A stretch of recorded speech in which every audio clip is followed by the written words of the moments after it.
안녕하세요. 오늘은 서양 철학사에 대해서 공부 시작하겠습니다. 서양 철학사는 고대, 중세, 근대, 현대로 나눌 수가 있고요. 고대 철학의 시대는 신화의 세계에서 인간의 관심을 갖기 시작했다라는 것이 특징일 수가 있는 거죠. 고대 철학의 시대에는 그리스 로마 시대의 철학을 말해요. 소크라테스, 플라톤, 아리스토텔레스 여러분들이 공부하면서 가장 많이 들었던 이름들이죠. 고대 철학의 시대가 철학의 시발점이라고 할 수 있는데 더 이상 신이 아니라 우리 인간 그 자체에 집중하고 관심을 두기 시작한 최초의 시기가 고대 철학의 시대인 거죠. 신화의 세계에서 탈피할 수 있었다는 것이 철학 시대가 갖는 가장 중요한 의의가 돼요. 이 신화의 시대와 이성의 시대로 분리가 되는 시점인데 신화의 시대는 세상과 세계의 원리 원칙을 이제 신화로 이해한 시대예요. 신화라는 것은 뭐냐면 고대인들이 세계의 자연 법칙을 설명하던 방식이잖아요. 그래서 이제 아리스토텔레스 같은 경우는 신화를 공부하는 자가 바로 철학하는 자라고 표현을 하고 있어요. 그거를 소크라테스가 문을 열었죠. 우리가 사는 세상은 무엇으로 이루어져 있는 것일까? 물, 불, 숫자, 원자. 인간은 어떻게 살아야 행복한 것일까? 인간은 어떻게 어울려 살아야 제대로 된 공동체나 국가를 이룰 수 있을까? 이성을 따르는 이데아의 삶일까? 감정을 중시하는 쾌락의 삶일까? 에피쿠로스, 학파까지 다 나오는 게 이성의 시대잖아요. 자, 신화와 이성의 단어의 어원이 똑같대요. 무슨 뜻이냐? 말이라는 뜻이래요. 대신 차이는 뭐예요? 신화는 구전되어 오던 말이면 이성은 따져서 묻는 말을 뜻하는 거래요. 자, 지금부터 이제 이렇게 그림이 쫙 연결이 될 거예요. 조금 빨리 진행을 할게요. 이탈리아의 화가 라파엘로 아시는 분은 아실 거예요. 시대를 풍미했던 천재들을 한 곳에 모아 그려놨어요. 2000년 전에 철학가들이 모여서 아테네 학당에 모여서 무슨 이야기를 나눴을까라고 생각을 하면서 그림을 그렸다라는 거죠. 이 아테네 학당에 에피쿠로스는 무슨 말을 했을까? 피타고라스는 무슨 말을 했을까? 라고 상상을 하면서 그림을 그렸다라는 건 무슨 뜻이냐면 이게 1511년, 1509년부터 시작을 해서 1511년이 완성이 됐으니까 2000년 전의 철학가들의 모습을 상상해서 그렸다라는 건 그만큼 서양 철학의 영향이 엄청 컸다라는 뜻이잖아요. 그죠? 자, 중앙에는 오른손 검지손가락을 하늘로 찌르는 플라톤의 모습이 보이고요. 손바닥이 아래로 향하도록 들고 있는 아리스토텔레스의 모습이 보여요. 천재들이 모인 공간의 이름이 아테네 학당인데다가 그 천재들의 중앙을 차지한 사람이 플라톤과 아리스토텔레스라는 거죠. 그러면 너 자신을 알라, 소크라테스가 말한 거잖아요. 소크라테스도 검지손가락을 하늘로 찌르고 있거든요. 이제 저번에도 한번 말씀드렸나? 너 자신을 알라라는 것은 델포이의 아폴론 신전의 앞마당에 써 있는 글씨인데 소크라테스가 이 말을 했다라고 잘못 전해져 있기도 하잖아요. 소크라테스가 믿었던 거는 시간의 흐름이나 장소, 환경에 따라서 변하지 않고 절대적으로 언제나 늘 옳은 것은 있다는 것을 알아낼 수 있다는 겁니다. 무엇을 가지고? 인간의 무기인 이성을 가지고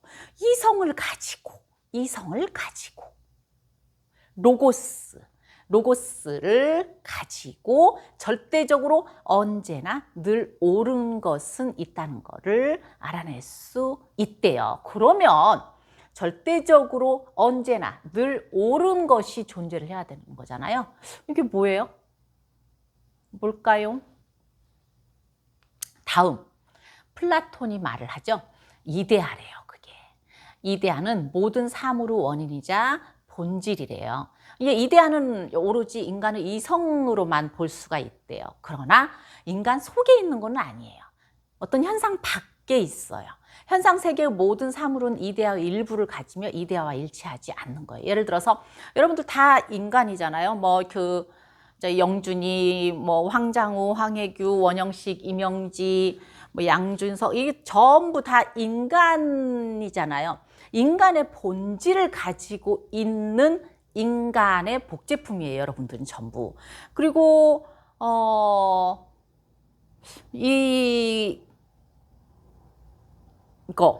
이것도 이거의 본질이 있는 거예요. 우리가 이 마우스 있죠? 마우스도 마우스이기에 만드는 마우스의 본질이 있는 거예요. 그거를 이데아라고 하는 거예요. 그랬더니 이제 아리스토텔레스가 말을 하는 거죠.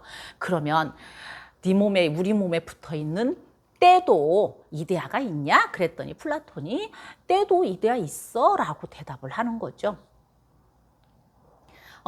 이제 이 부분에 대해서 쭉 그림을 통해서 같이 공부를 할 거예요. 여러분들 의자 한번 떠올려 보세요.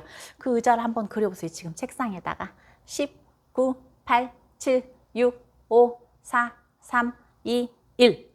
우와, 의자의 크기, 색깔, 질감 등 머릿속 그 의자를 완벽하게 그려낼 수 있어요? 완벽하게 그릴 수는 없잖아요. 우리는 의자의 이미지가 아니라 의자라는 개념, 즉 이데아를 떠올린 거예요. 의자의 이데아가 뭐예요? 사람이 앉아있게 만드는 거잖아요. 그죠? 그 본질을 생각을 하고 나서 그 본질에 맞게 여러분들 어떤 틀을 만들었을 거예요. 지금 그렸을 거예요. 이미지가 아닌 개념을 떠올렸으니까 쉽게 어떤 형태 쉽게 그릴 수가 없다라는 거죠. 그리고 그 개념을 바탕으로 다양한 이렇게 의자들이 만들어지는데 분명 의자라는 같은 아이디어를 떠올렸지만 모두가 다르게 그려낸 것은 개념은 분명히 의자, 사람들이 앉게 만드는 거였지만 그 복제품들은 전부 형태가 다 달라지는 거죠. 플라톤은 이 이데아, 개념만 실체라고 본 거예요. 이제 아이디어를 바탕으로 만들어진 이러한 의자들은 불완전하게 복제된 것이라고 생각을 한 거죠. 만질 수도 볼 수도 없는 이 개념만이 완벽하고 개념들이 사는 세계가 이데아다라고 플라톤이 주장을 하는 거죠.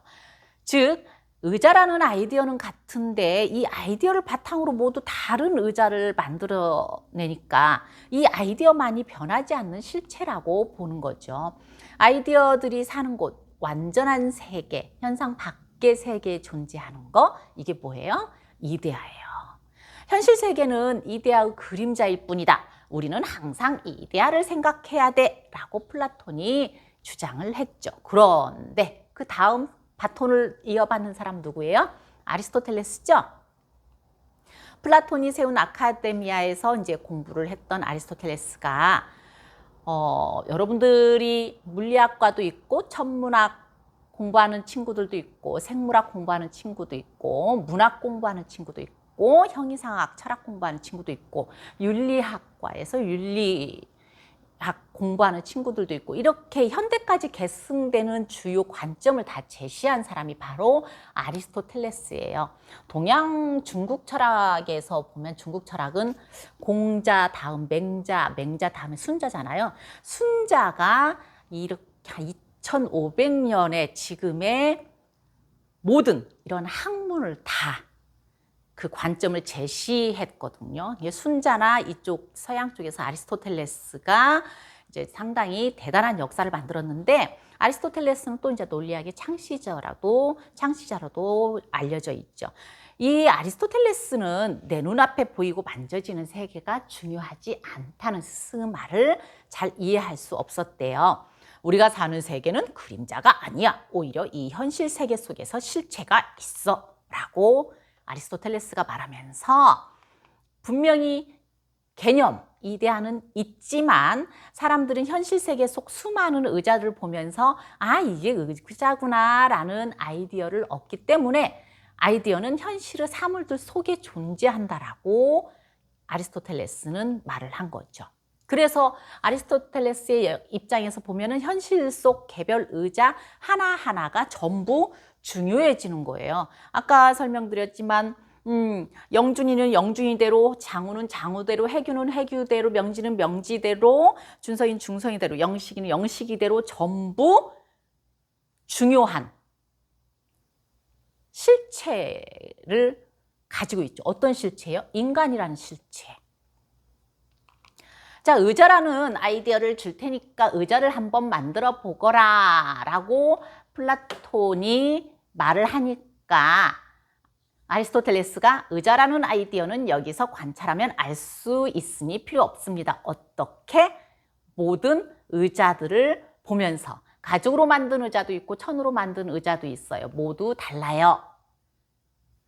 그러나 이 의자들을 보면서 의자라는 실체를 우리는 알 수 있으니까 이데아는 현상에 존재한다라고 아리스토텔레스가 말을 하는 거죠.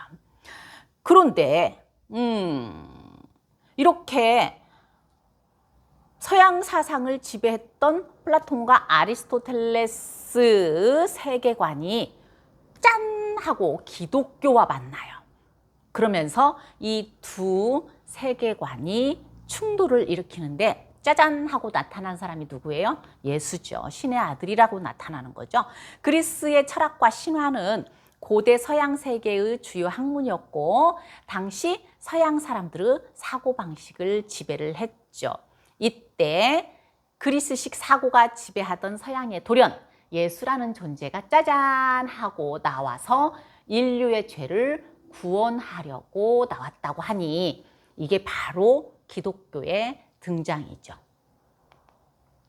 기독교의 핵심 사상은 유일신 사상이고 원죄와 같은 개념은 사람들을 혼란스럽게 했어요.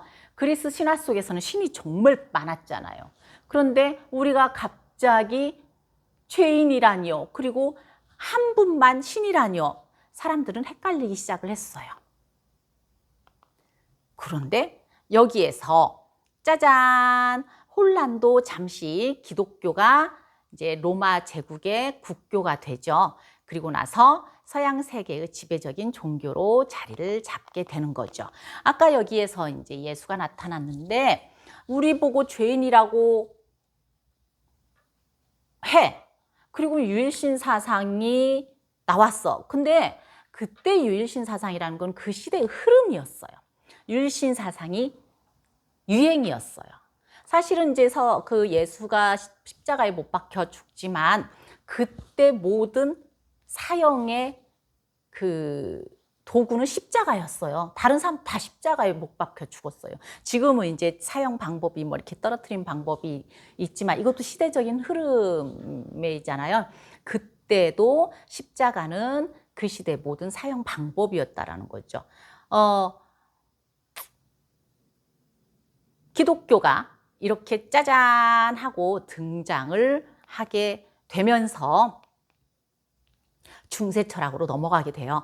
고대 철학 시대를 통해서 겨우 신화의 세계에서 빠져나온 우리 인간들이 다시 신의 세계관에 의지해버리게 된 거죠.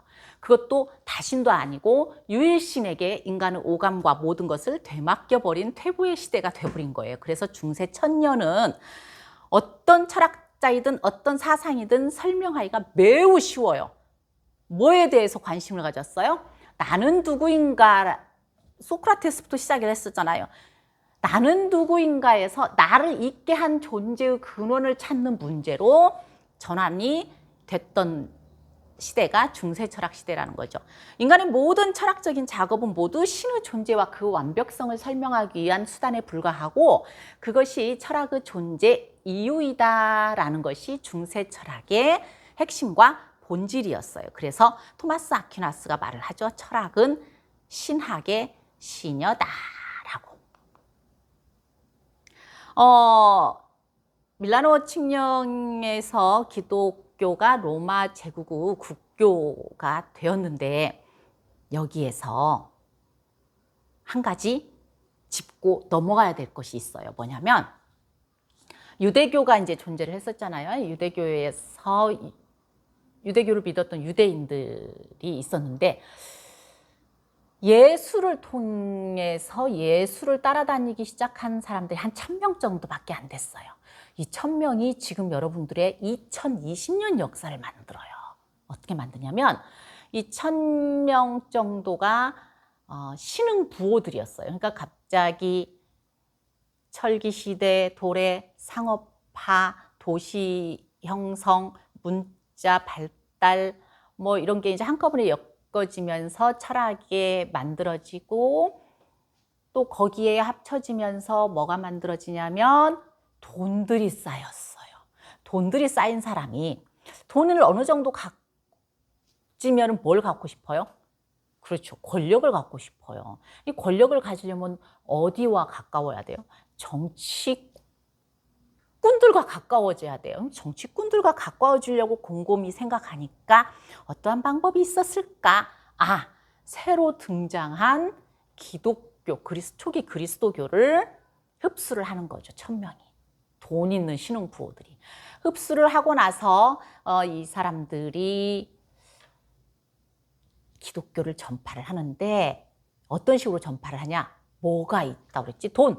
돈으로 저 가난한 사람들, 저 거지들에게 엄청난 복지적 혜택을 줘요. 복지적 혜택을 주다 보니까 그 가난한 사람들이나 병자들, 그 사람들이 우와 하느님처럼 모시는 분이 생긴 거야. 그게 누구죠? 예수예요. 그렇게 해서 이제 기독교가 전파를 시작을 하게 된 거죠. 자, 곧 서양 세계의 지배적인 종교로 자리를 잡게 됐고 이때 기독교를 이해하기 위해서 그리스 철학이 재해석이 되는 거죠. 신앙적으로는 어떠한 대상을 만들었는데 거기에 사람들이 인정할 수 있는 철학을 갖다 붙여야 되는 거예요. 그러면 아까 말한 대로 여러분들 같으면 플라톤 사상을 갖다 붙이겠어요? 아리스토텔레스 사상을 갖다 붙이겠어요? 그렇죠. 플라톤 사상을 갖다 붙여야 되는 거죠. 이 신흥 종교도 탄탄한 교리와 철학이 필요했고 당대 주 학문은 그리스 학문이었으니까 그리스 철학에서 말해오던 것이 기독교 세계였나 봐라는 해석으로 바뀌게 되는 거죠. 플라톤에게는 예수가 모든 인류의 죄를 짊어지고 죽는 것이 가능했어요. 왜냐하면 뭐가 있다고 그랬죠? 이데아가 있었으니까. 근데 아리스토텔레스에게는 예수가 모든 인류의 죄를 짊어지고 죽는 것은 불가능해. 왜? 여러분들 한 명 이 전부 소중했으니까. 그런데 플라톤 사상은 여러분들은 전부 복제품이고 누구에 의해서? 유일 신에 의해서. 그러다 보니까 예수가 갑자기 하늘로 붕 떠서 현상 밖에 있는 우주 밖에 있는 사람으로 존재가 돼버린 거죠. 플라톤의 세계관에서 사람이라는 이데아의 복제품인데 아리스토텔레스에게는 모두 한 명 한 명의 의미를 갖는다고 그랬잖아요. 플라톤 세상에서는 사람이라는 개념만 실체고 사람이라는 개념을 복사하는 현실의 사람들은 중요하지 않았는데 아리스토텔레스 세상에서는 우리가 보고 느끼는 한 사람 한 사람이 다 중요했잖아요. 그래서 이 개별의 사람들이 없다면 사람의 이데아는 나올 수 없으니까 개별 하나하나가 다 소중했던 거예요. 그럼 예수는 하나님이 사람들을 대표하러 내려보낸 사람이잖아요. 이 사람의 몸을 하고 사람의 몸에서 태어났어요. 예수는 모든 인류를 대표하는 사람의 이데아가 돼버린 거예요. 이 예수가 죽었으니 사람의 이데아가 죽었으니 모든 사람의 죄가 다 구원을 받게 되는 거고 하지만 하나하나의 객체가 중요한 아리스토텔레스 세계관에서는 어떻게 예수가 죽었다고 성수 죄가 구원받냐? 예수가 죽었다고 지은이 죄가 구원받아? 예수가 죽었다고 다인이의 죄가 구원받게 돼 있어? 돼 있어요? 자, 이게 해석의 차이가 크게 달라지는 거죠. 예수라는 인간의 보편이 인간 모두를 대신할 수 있겠는가? 이 싸움으로 중세는 쭉 보편 논쟁에서 시작해서 보편 논쟁으로 끝났다고 할 정도로 유럽의 중세를 뒤흔들었던 논쟁이에요. 과연 보편자가 존재하는가 안 하는가. 게다가 이제 기독교의 세계관은 아리스토텔레스의 아래에서 위로 쏘는 세계관보다 플라톤처럼 위에서 아래로 내려다보는 세계관과 더 맞아떨어진 거죠. 그래서 이제 이데아가 눈에 보이지 않는 실체, 이데아와 기독교 사상이 찰떡궁합이 돼서 신플라톤주의라는 플라톤 철학이 다시 해석이 된 거고요. 아리스토텔레스 철학은 이단으로 취급받으면서 파리 대학에서 강의가 금지돼 버렸죠. 이거를 아리스토텔레스 철학을 신앙과 조화시키려 노력을 했던 사람이 토마스 아퀴나스예요. 토마스 아퀴나스가 철학이 모든 것을 증명할 수는 없다. 철학이 못하는 거를 누가 해? 신학이 해. 그럼 또 신학이 못하는 거를 철학이 하는 거죠. 그러니까 같이 양립한다. 뭐와? 이성과 신앙은 양립한다. 철학과 신앙은 양립한다라는 말을 하는 거죠. 토마스 아퀴나스가. 그래서 이성과 신앙은 서로 모순되는 관계가 아니고 그동안 신앙에 의해서 무시되어 왔던 이성의 힘을 실어주고 동시에 이성을 신앙과 분리시켜서 신의 영역으로부터 자유로운 인간 이성의 탄생, 신앙과 철학의 분리, 근대 정신의 탄생을 토마스 아퀴나스가 준비시키게 된 거죠. 그러면서 아리스토텔레스의 철학이 다시 중요하게 부각이 됐어요. 그러니까 결국은 플라톤의 사상과 아리스토텔레스의 사상이 서구 2500년, 2400년을 지배를 했다라고 보면 정확한 거예요. 여기에 이제 교부 철학과 스콜라 철학 여러분들 공부하실 분들은 다 아시죠? 교부 철학은 아우구스타누스, 그다음 스콜라 철학은 토마스 아퀴나스에서 만들어졌는데 교부 철학은 플라톤 철학을 수용했고 스콜라 철학은 아리스토텔레스의 철학을 수용을 하면서 함께 가지는 거죠. 교부 철학 같은 경우는 성직자들에 의한 철학이에요. 이제 비교적 초월주의적인 성격이 강한 기독교 철학이고요. 이해하기 위해서 믿는 신앙 중심이에요. 이단에 맞서서 교회의 이론을 세운 사람들은 기독교 신앙을 바탕으로 하는 철학이고 스콜라 철학 같은 경우는 학자들에 의한 철학이죠. 교부 철학에 비해서 상당히 합리적이죠. 믿기 위해서 이해를 먼저 하려고 하는 거예요. 기독교의 신학의 바탕을 두기 때문에 일반 철학이 추구하는 진리 탐구와 인식의 문제를 신앙과 결부시켜서 생각했으며 인간이 지닌 이성 역시 신의 계시 혹은 전능 아래에서 이해를 하게 된 거죠. 이 스콜라라는 단어가 뭐예요? 함께 모이면서 토론할 수 있는 공간. 그게 뭐예요? 스쿨이죠. 스콜라 철학의 어원이 이제 스콜라가 어원이 스쿨이에요. 함께 학교에 모여서 토론을 하면서 그 토론을 통해서 이해하고 그 이해를 통해서 신을 믿으려고 하는 철학이 스콜라 철학인 거죠. 그러니까 결국은 서양 철학은 그리스 로마의 고전 문화와 중세의 지배적인 정신문화 그리고 유대교, 그리스도교라는 종교 사상이 하나가 합쳐져서 2500년을 지배를 했다라고 보시면 서양 철학을 가장 쉽게 이해할 수 있을 거예요. 그다음 이제 근대 철학으로 넘어가죠. 근대 철학은 이성의 힘을 강조한 계몽주의 사상이 대두가 되죠. 근대 철학의 시대는 철학이 가장 비약적으로 발달하고 절정을 이룬 시대예요. 데카르트, 베이컨, 칸트, 헤겔, 휴մ, 벤담, 밀, 로크, 루소 다 들어본 거잖아요. 벤담, 밀, 공리주의, 로크, 루소, 사회계약론 뭐 그러잖아요. 데카르트도 아까 중세에서 벗어나서 인간의 모습을 보게 한 사람이고요. 근대 철학이 철학사에서 중요한 이유는 이 시기부터 우리가 지금 현대에서도 흔히 중시하는 핵심 가치들 개인, 자유, 평등, 도덕, 윤리 같은 개념들을 창출하고 심화시키고 발전시킨 시기가 근대고요.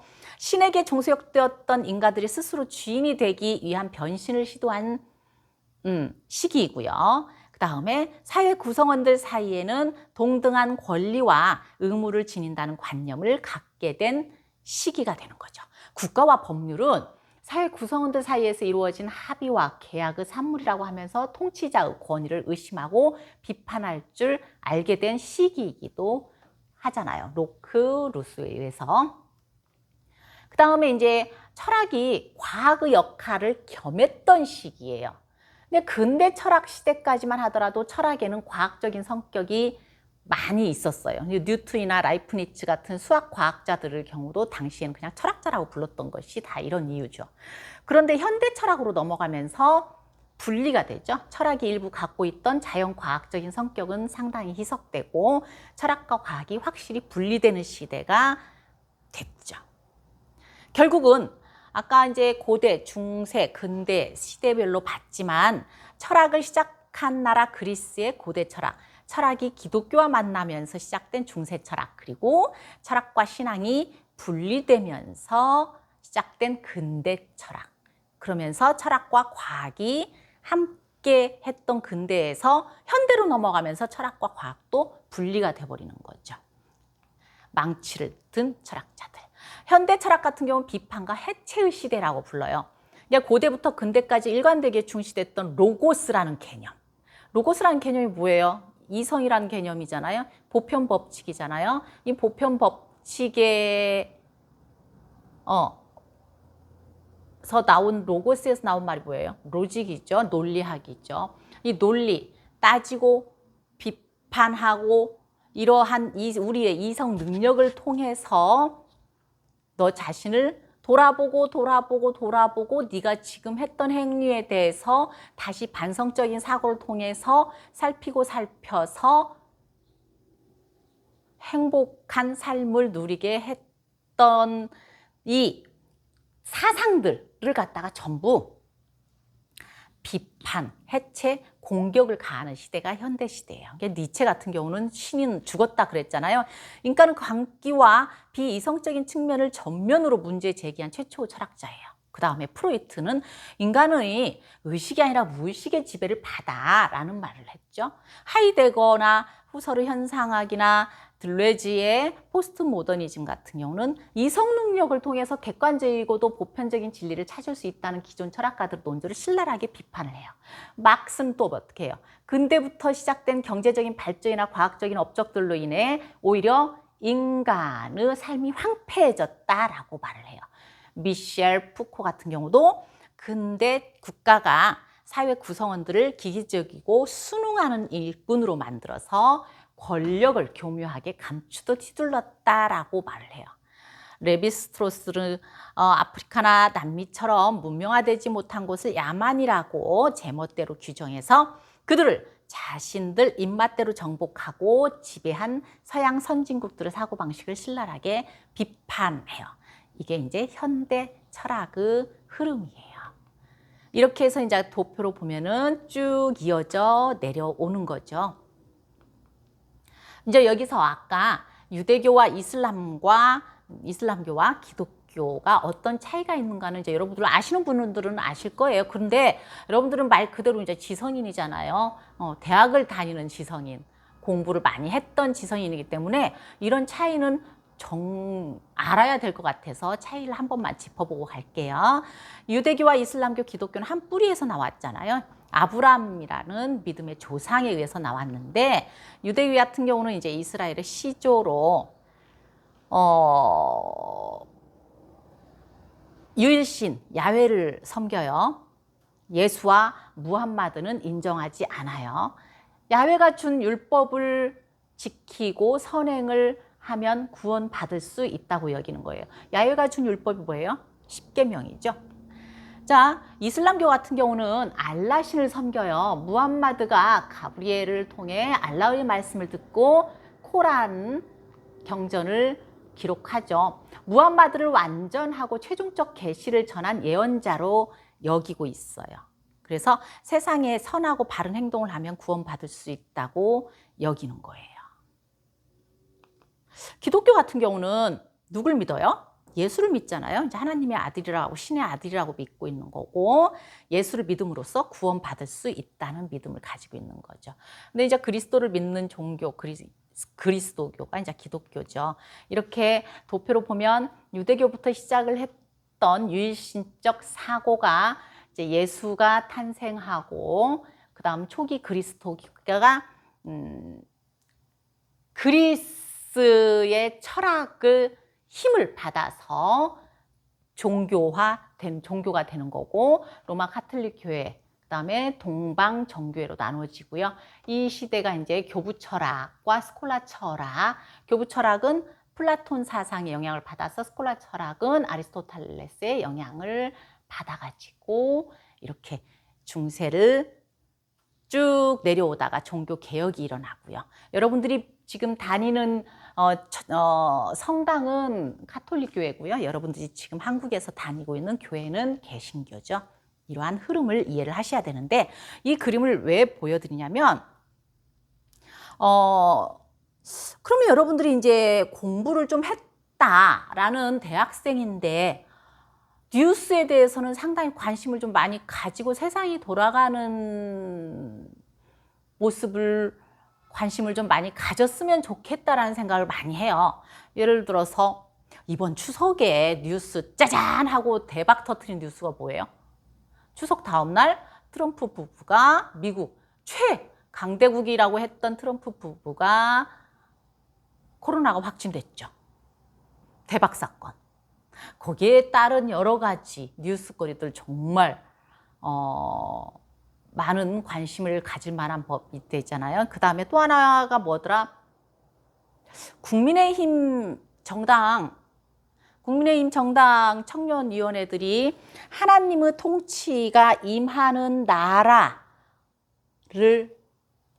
포스트화 해가지고 내놨다가 난리가 났었잖아요. 한 번씩 다 뒤져보세요. 근데 이제 이 사람들이 과연 무슨 생각을 하고 이러한 말을 했을까라는 생각을 한 번씩 해보세요. 하나님의 통치가 임하는 나라. 우리 대한민국을 어떤 나라로 만들려고 하는 걸까? 이건 또 분명히 하나의 정당인데 정당의 청년위원회라고 하는 사람들이 이런 말을 했다라는 것은 어떤 생각을 가지고 있었을까 참 의문이 가는데 지금 미국하고 이슬람교 같은 경우는 왜 그렇게 싸우는 것 같아요? 한번 살펴봐야 돼요. 세계 제2차 세계대전이 끝나고 1945년이죠. 이집트와 요르단 사이에 이제 팔레스타인이 있었는데 유태인들이 이스라엘을 건국을 해요. 이스라엘을 만드는데 이스라엘이 힘이 너무 많이 세져요. 너무 많이 세지면서 팔레스타인이 이 초록색 색깔들이 점점 없어져요. 근데 이 이스라엘이 유태인이라고 했죠. 이스라엘을 건국하기에 도와준 사람들이 누구냐면 미국이에요.